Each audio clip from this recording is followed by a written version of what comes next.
If you're thinking about moving to Tucson, there's a few things that you need to know before booking a flight or talking to a builder or even starting to look at homes. Tucson is great for the right person, but it's completely wrong for the wrong person. In this video, I'm going to walk you through who Tucson is right for, who it's not ideal for, what homes actually cost right now, what's happening in the Tucson market, and what you should do before making a move here. If you're new to the channel, I'm Angie Kosma with the Stratton Real Estate Group.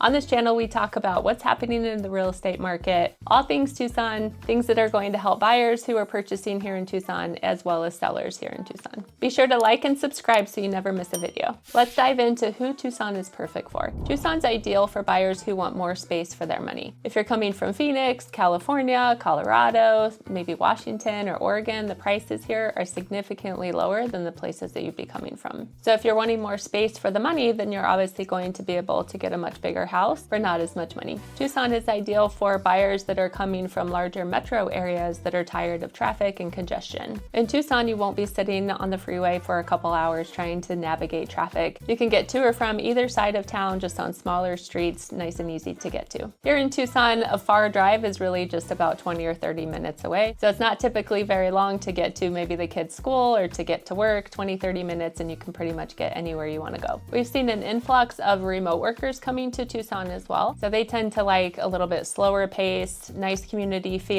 some outdoor activities, and beautiful weather year round. Tucson's also a great place for families who are wanting a strong sense of community. Tucson really is kind of like a big city with a small town feel. It's also great for people who value an outdoor lifestyle. There's a lot of hiking and biking trails all around town, so it definitely is a great place if you like to be outdoors. Here in Tucson, we have what locals tend to call the Loop. So that's about 137 miles of paved biking and walking trails. So a lot of people really like that because it's off the beaten path, there's not traffic, so it's a lot safer, and it connects all parts of Tucson and parks as well. It's actually one of the largest car-free trails in the entire United States. So if you mix that with year-round riding weather, it's a great attraction. Hiking is another big attraction for people who live here in Tucson. Here in Tucson, we actually have over 200 hiking trails in the greater Tucson area, so if you're an outdoor fan, it's a great place to be. Mount Lemmon is another big attraction here in Tucson, especially for outdoor lovers. So you can get to Mount Lemmon within about 30 to 60 minutes, depending what part of Tucson you're coming from.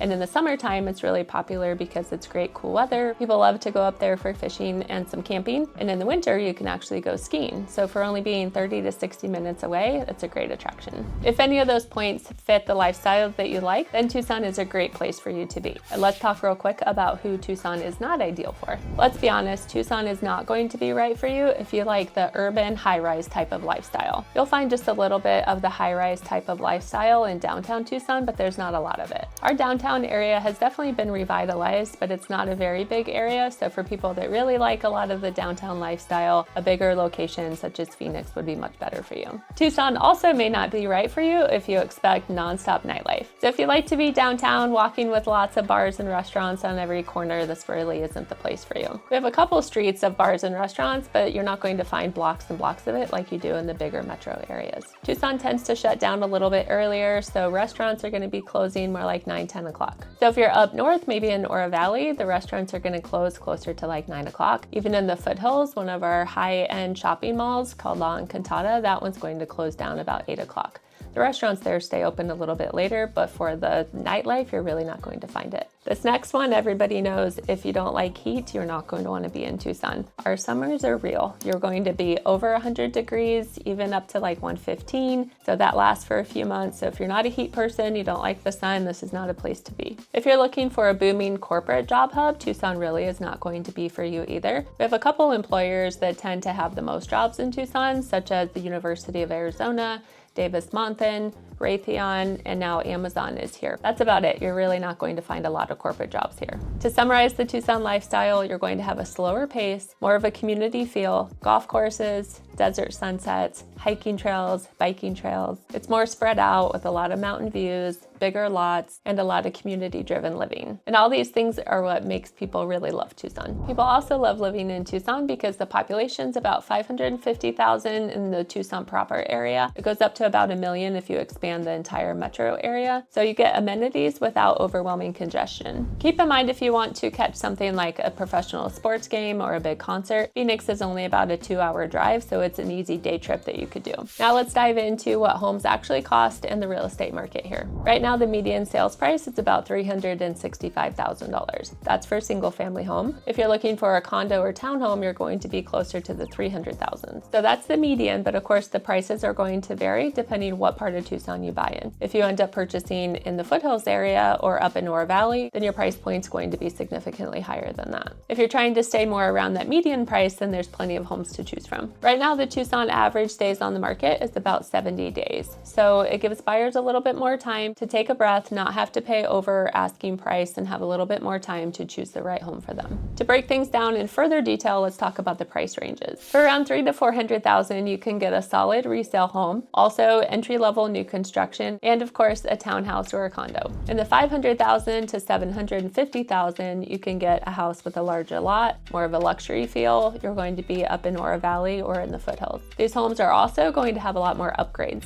If you hit $1 million or higher, you're going to hit the luxury properties, custom homes, and prime views. Relocation buyers that are coming to Tucson really appreciate the diversity in pricing that Tucson has to offer. Right now, there's roughly 4,500 homes that are active on the market, a little bit longer days on the market, so buyers like that they don't feel rushed and they don't have to get into extreme bidding wars, as seen in hotter metro areas. If you're relocating from California, Washington, Colorado, or even Phoenix, Tucson often feels like a breath of fresh air in regard to affordability and pace. New construction is extremely popular for people that are relocating in Tucson. We actually just did a video where we interviewed a sales consultant with KB Homes, so there will be a link to that video in the description that you can check out. In that video, we covered everything new construction as far as KB goes. We talked about entry-level prices, incentives, timelines, and exactly what you can expect in the new construction build process. In Tucson, you'll find new construction communities that will start with a base price as low as $300,000 to $350,000. Those price points are going to be more on the outskirts of Tucson, so you'll find that in Marana, Vail, Sarita, and a little bit north of Oro Valley. A lot of the popular floor plans are going to be more in the $400,000 to $450,000, depending on size of the home, the lot, and the upgrades. There are a couple things that buyers don't often realize. Builder incentives change constantly, so if you're thinking about new construction homes, reach out to us so we can tell you exactly what the incentives are, because they change all the time. Lot premiums can also significantly impact the pricing. So again, that's when you want representation. I actually have a client right now that we were able to negotiate, and we got the lot premium for $0. So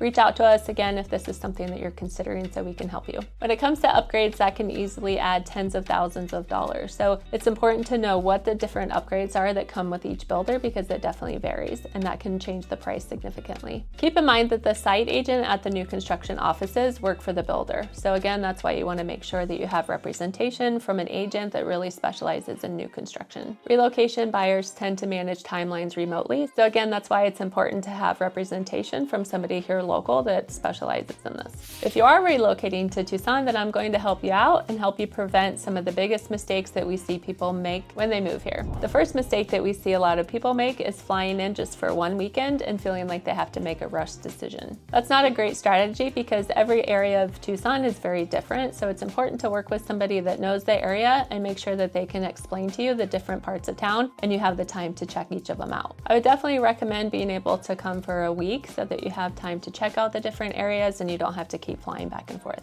Another mistake to avoid is choosing the builder without understanding the timelines, the incentives, and what can actually be negotiated if you have your own representation. As I mentioned earlier, the incentives and the timelines with each builder is a little bit different, as well as the upgrades that come standard with each one. If you decide to move to one of the outskirts of Tucson, keeping in mind that it's a little bit farther drive, but again, like we mentioned earlier, usually 20 to 30 minutes, you can get pretty much anywhere. Another mistake that people make is not researching neighborhood differences. So one of the things that comes to mind is whether or not you want an HOA. So some people prefer an HOA, which is more of like a master plan community with stricter rules. A lot of people want larger lots if maybe you have toys such as razors or four-wheelers that you want to be able to park there. So understanding the differences between the neighborhoods is important. Another mistake we see is people that are assuming that all areas of Tucson feel the same. That's definitely not true. So if you're up in the foothills, it's going to be more high-end shopping, more bigger lots, less walking, versus if you're more in central Tucson, a little bit more walking with the dog, finding coffee shops on the corner, and that type of vibe. So doing a little bit of planning up front and getting the right guidance is going to save you time and obviously money later. Before you visit Tucson, I highly recommend connecting with an agent who is local, and they can help you figure out exactly what part of town fits your lifestyle more, so that we can kind of narrow down what areas you want to go look at. Another thing to do is to get realistic with the price ranges, so we can figure out exactly how much money per month you are comfortable spending with a mortgage payment and make sure that we don't stretch you too much. We can help you identify this and keep you comfortable by connecting you with one of our local lenders that we work a lot with and trust. If you'd like to schedule a strategy call, our contact information is below. You can give us a call or send a text, and that way we can help you kind of figure out the best parts of Tucson and save you time when you come here.